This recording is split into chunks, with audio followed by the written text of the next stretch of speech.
How's it going? So I'm trimming this big cottonwood here, and I was kind of talking to one of the ground guys about how I go about that, and I actually had to learn how to trim for more like aesthetics. Like, well, let me back up here. So when I get into a tree, um, what I'm looking for is problems, and that.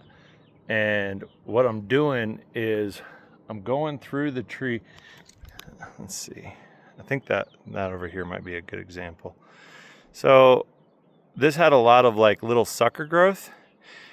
And what I do is I try to take out a lot of the more immature branches and leave the more mature ones that are in good spots.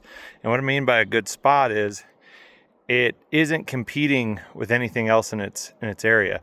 And what I was trying to show him, I'm sorry, I'm having a hard time here, is that this lead grew where it grew because it's orientating itself to the sun. It's called phototropism. I mean, anybody who took middle school or high school biology knows that these things are growing towards the sun, and that is their main source of orientation. There's a little bit of other things, wind sweep, and broken branches can kind of distort and make something grow. But basically, overall, every leaf is trying to get to as much sunlight as it can. So what I'm going through is taking out as small as I can, immature branches to allow the leaves to actually get to the leaves that I leave to actually get to the sunlight. One arborist actually, he told me he's a older guy, local, Dave Temple, and he said that it's not about what you take, it's about what you leave. Now another observation that I've had as this is, I don't know, maybe I overthink and I'm sure I do, but for me, these things always looked like, well, I remember one time I told somebody that every limb is an idea that the tree had. It was growing towards the light, and that's so it grew through its hormones and things like that. It decided, not decided, but maybe physics or biology decided that this is the best path for this thing to go. But over time, it may have gotten out competed. It may have gotten damaged by storm, wind, all the sorts of things can kind of do this. Anyways, so then I come in, and what I try to do is I always say straighten out the tree. And what I mean by that is I'm going to go in and take out as much of what is competing against itself so that the leads I do leave can actually flourish. As I've had to go through life and things like that, I've had a lot of bad ideas that I've had to kill off. Some of them were pretty, integral into the way I thought about the world. But I don't know. Trees taught me a lot, and I'm not trying to. I'm not trying to get too philosophical here, but it's gonna get deep quick. Yeah, you got to prune the tree of your mind. You got to let go of ideas that are at odds with the main growth and structure of your life. For me, I'm a Christian, and anything that is in competition with God needs to be cut out in my life. Yeah. And sometimes that really hurts because there's some things that I really held on to. Some things that I thought I know this, or I am this, or, there was things about myself that I thought that I had to basically just let go. And because day after day, it was in competition with God, the first and most important thing. So I don't know. The sun is the most, the sun and the water, is kind of the most important things for trees. I don't know. I'm not trying to. Yeah, I'll say it. Water has a deep connection to the Holy Spirit in the Bible, and trees use water like we use blood. that moves things around inside of them, and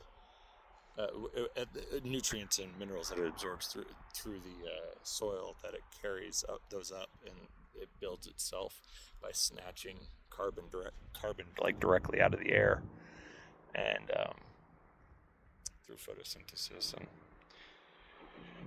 meristematic cell division. There's 2 meristems in a tree, one at the tips. So like every tip of a branch, that's a meristem of its primary growth, meaning it grows there first, and shoot tips and root tips, and the second growth is girth-wise, like expanding outwards. Yeah, I could sit here and just ramble on for hours about trees. I don't know if it's helpful to anybody, but they've taught me a lot. They're scary. They're very scary. Yeah. But yeah, just like I'm pruning this tree and cutting out a lot of, what seemed like a good placement for a branch for the tree to pop, and like this one right here. This is called an epicormic shoot, and it popped because, I believe probably because we removed this one right here, and maybe this one over here, I'm not sure, a bit ago. And so there's these, they call them adventitious buds right behind the bark. And they do photosynthesize, really well, but they also pop out and get in the way of older shoots like this that I'm trying to keep. And a lot of this is for humans, you know what I mean? The humans like organization, they like order, they like to be able to understand, not understand. Well, they just like what their eyes tell them to like sometimes. And sometimes you got to do some pretty screwed up stuff to trees because some human decided that didn't look good, and so you got to take off a really big lead that may not have needed to go, And that's kind of like a trauma, you know what I mean? Like you go through life and, sometimes somebody comes along and, does something and removes a big part of, it really damages or compromises a big part of your tree or trunk, But thank God for callus wood. Callus wood is what comes in after a wound. I'm looking around for some. It's also called reaction. Here we go. So it's also called reaction wood. So this callus wood right here is reacting to this wound, and it's trying to close it up. Now right now there we go. I'm gonna help it out. Now it can close up a little bit easier, and it's just gonna close like that. But the wound is still in there, and trees don't actually heal; they cover up. So the trauma's always there, but when that reaction wood comes in, it's actually quite a bit stronger than the original wood, the scar tissue or the reaction wood. I don't know if I'm actually making any sense right now, but I don't know. I'm almost done with this tree, and I've been thinking and climbing and thinking and climbing. And I went over there, and then I went over there, and then I went down there, and then I went over here. And I don't know. I do a lot of thinking when I'm up here. And I think obviously I went over there. I got my rope. I actually started out in this tree over here, and I had to go for a dead branch, and then came over here and down. Yeah. Anyways, I don't know. I know I'm just rambling at this point, but I don't know. I guess I'm having a really good day. And sometimes I have a hard time figuring out what I enjoy, or be like, what do I like? What do I enjoy? And then sometimes I realize I just really like climbing a tree and straightening it out. I don't know if any of that makes sense. Two thoughts of Josh for today. Yeah. You was thoughts for today.